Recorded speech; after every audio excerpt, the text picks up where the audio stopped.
Hola, muy buenos días a toda la comunidad PANLAR. De verdad que estoy muy agradecido por la invitación a este sexto Congreso Panamericano de Pacientes PANLAR.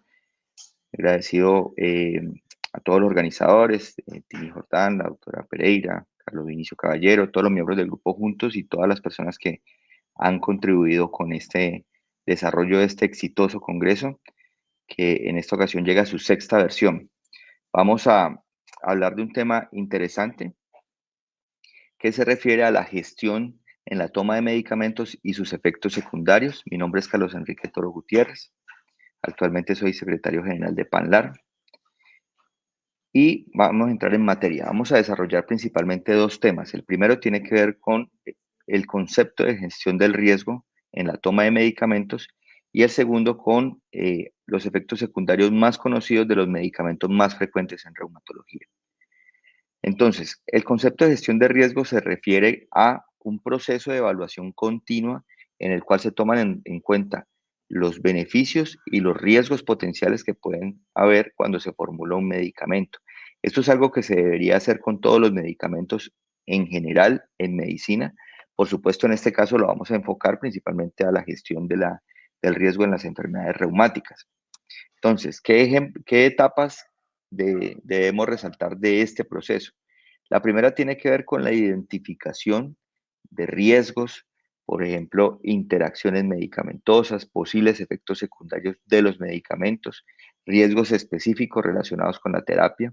La segunda etapa viene a la etapa de evaluación, en la cual se determina la potencial gravedad de presentarse un efecto secundario y cuál es la probabilidad de ocurrencia, porque hay, digamos, ciertos efectos adversos que no se consideran graves, que pueden llegar a ser más frecuentes que otros, que son menos frecuentes, pero que pueden ser considerados más graves. Entonces, de esa manera uno evalúa eh, siempre teniendo en cuenta los beneficios potenciales del tratamiento versus el riesgo de utilizar el tratamiento.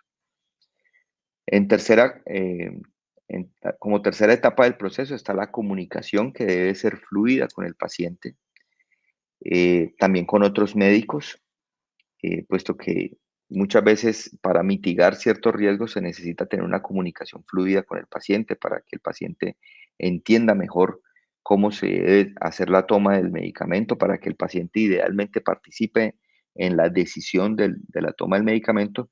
Y muchas veces uno también tiene que conversar con otros colegas para conocer mejor el estado de ciertas comorbilidades y de esta manera ayudar a reducir el riesgo. También se debe hacer un monitoreo, el seguimiento de exámenes, evaluaciones clínicas y una mitigación del mismo que corresponde a el ajuste en el tratamiento con cambios en la dosis o en la duración del tratamiento para mitigar o reducir este riesgo. Ejemplos de paraclínicos que se deben incluir en una gestión del riesgo. Por ejemplo, vamos a hacer paraclínicos generales, como por ejemplo el hemograma, el parcial de orina, la creatinina para medir la función renal, la elaboración de transaminasas para la elaboración de la función hepática. Si queremos hacer una evaluación del riesgo, una gestión del riesgo respecto al riesgo concreto de infección, debemos incluir pruebas que, por ejemplo, hacemos en todos los pacientes que van a recibir terapia biológica, como hepatitis virales, especialmente hepatitis B y hepatitis C, la serología para sífilis, en el caso de, por ejemplo, el BDRL, el riesgo de VIH que se debe evaluar en este momento, también el riesgo de tuberculosis, que es una enfermedad endémica en nuestra población panamericana.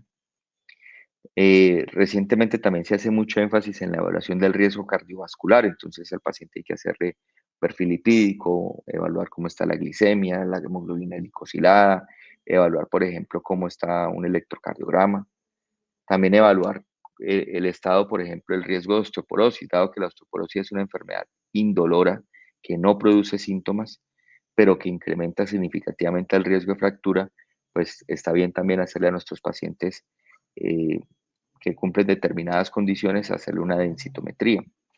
Y también otro aspecto importante tiene que ver con el estatus de vacunación. Principalmente se miden, por ejemplo, el examen de anticuerpos antisuperficie de hepatitis B para ver si el paciente que pudo haber sido vacunado, si desarrolló verdaderamente anticuerpos contra este virus. Y otro que se pide con mucha frecuencia es el de varicela IgG, caso en el cual si el paciente tiene examen de varicela IgG negativo, debería vacunarse contra varicela.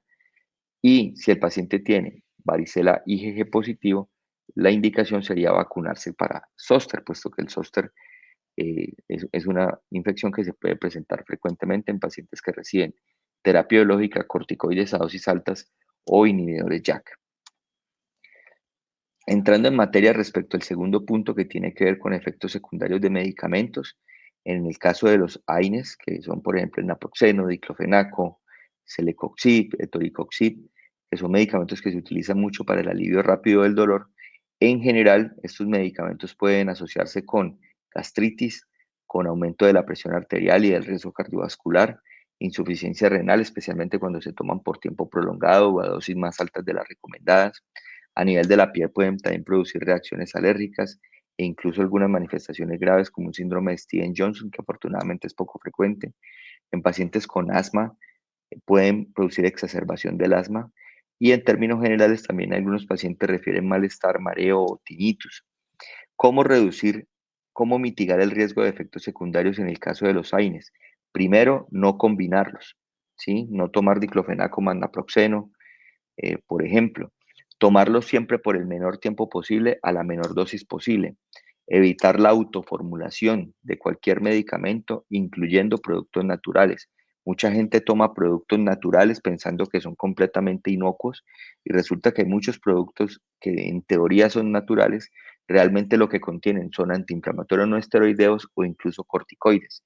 Entonces, eso genera efectos secundarios muy graves para el paciente. Considerar la protección gástrica, por ejemplo, el uso de inhibidores de bomba de protones como el omeprazol, de manera paralela al uso de AINES, realizar un seguimiento médico importante y monitorizar con paraclínicos, que en el caso de los antiinflamatorios no esteroideos son muy importantes la evaluación de la creatinina y del parcial de orina. En el caso de los glucocorticoides, tener en cuenta que también pueden producir gastritis, dolor abdominal, pueden incrementar el riesgo de diabetes por aumento de la glicemia. A nivel óseo pueden producir osteoporosis o aumentar el riesgo de fractura. A nivel de la piel pueden producir un adelgazamiento de la piel, formación de estrías y acné. A nivel del sistema inmune producen una inmunosupresión con aumento del riesgo de infecciones. Y a nivel general pueden producir aumento de peso, cambios del estado de ánimo como irritabilidad, ansiedad o alteración del sueño. ¿Cómo se disminuyen o se mitigan estos efectos adversos? Lo primero, no combinar corticoides, no combinar AINES más glucocorticoides, a menos que expresamente de esta forma lo haya indicado el médico, porque en algunas situaciones se pueden combinar, pero en términos generales no se recomienda hacer esta combinación.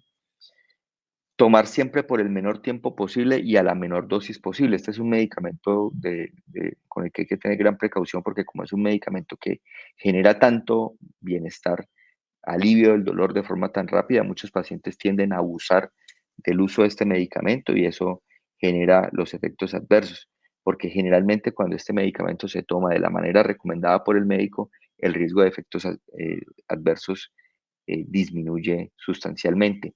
Evitar la autoformulación, considerar la protección gástrica, hacer un seguimiento médico, monitorizar con paraclínicos como por ejemplo la densitometría, la prueba de azúcar, de glicemia. Cuando se vayan a suspender los medicamentos, hacerlo de forma gradual, bien sea reduciendo lentamente las dosis o utilizando esquemas de uso interdiario. Y también se recomienda que pacientes que reciban corticoides por tiempo prolongado hagan una protección de una profilaxis ósea, tomando calcio, tomando vitamina D o incluso medicamentos como alendronato a veces son necesarios. Y se promueven cambios en el estilo de vida como dieta y ejercicio.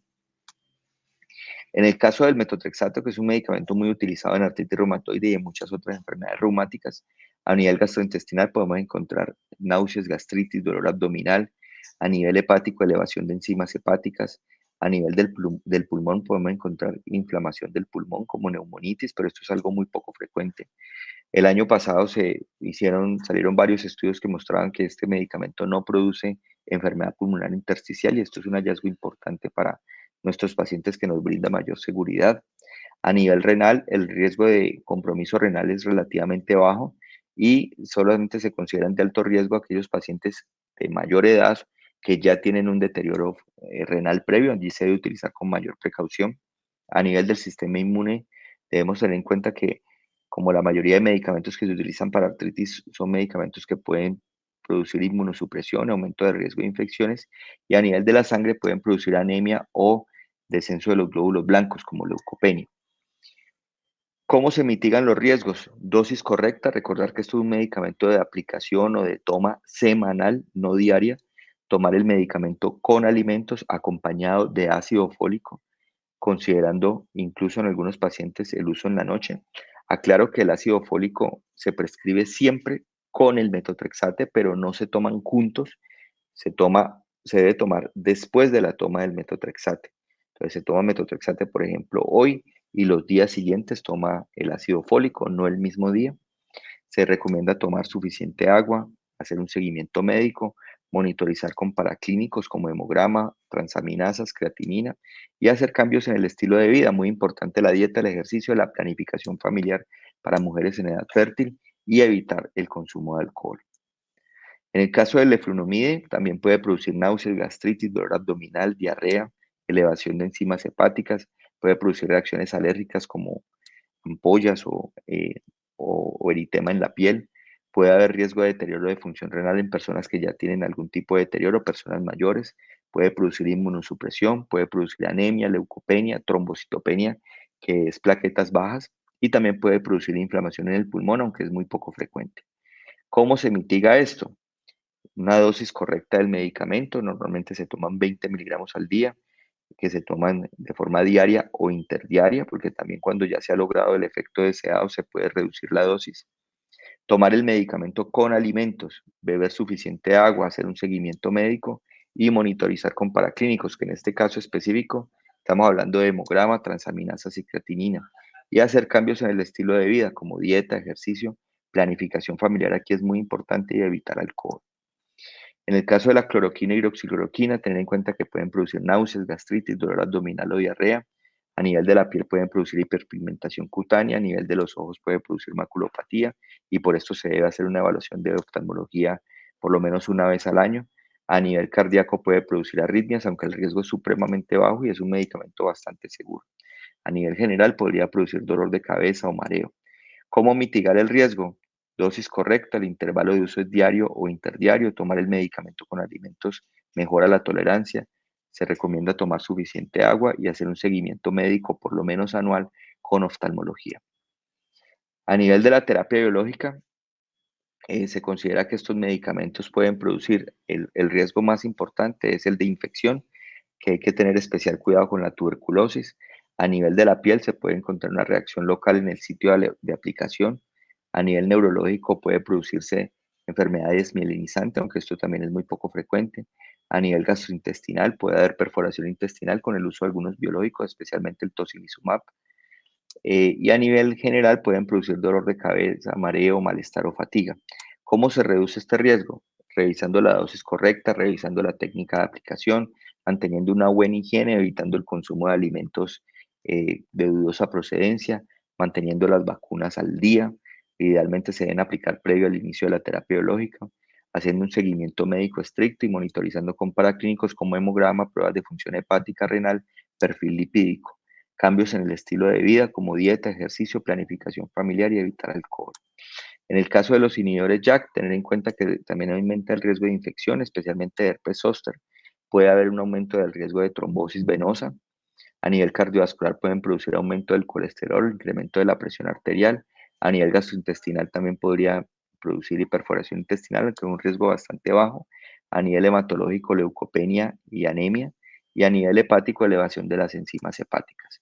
Para reducir este riesgo, la dosis correcta, estos medicamentos se toman diariamente, mantener una muy buena higiene, también el estatus de vacunación, especialmente de zóster es ideal antes del inicio de la terapia, el seguimiento médico, la evaluación del riesgo cardiovascular, monitorizar con paraclínicos y cambios en el estilo de vida como la dieta, ejercicio, planificación familiar y evitar alcohol. Entonces, en conclusión, los medicamentos son seguros, han sido aprobados luego de un riguroso proceso de investigación y desarrollo. No obstante, existe la posibilidad de presentar efectos adversos, por lo cual es importante la gestión del riesgo que acabamos de comentar. La adherencia al tratamiento y las recomendaciones médicas reduce la ocurrencia de estos efectos secundarios. Evitar la autoformulación, incluyendo los productos mal llamados naturales, Y por último, una toma de decisiones compartidas ayuda a reducir la ocurrencia de efectos secundarios y mejora fortalece la relación médico-paciente. Muchísimas gracias y les dejo la invitación para nuestro próximo Congreso PANLAR que tendremos la próxima semana. Saludo para todos. Chao, chao.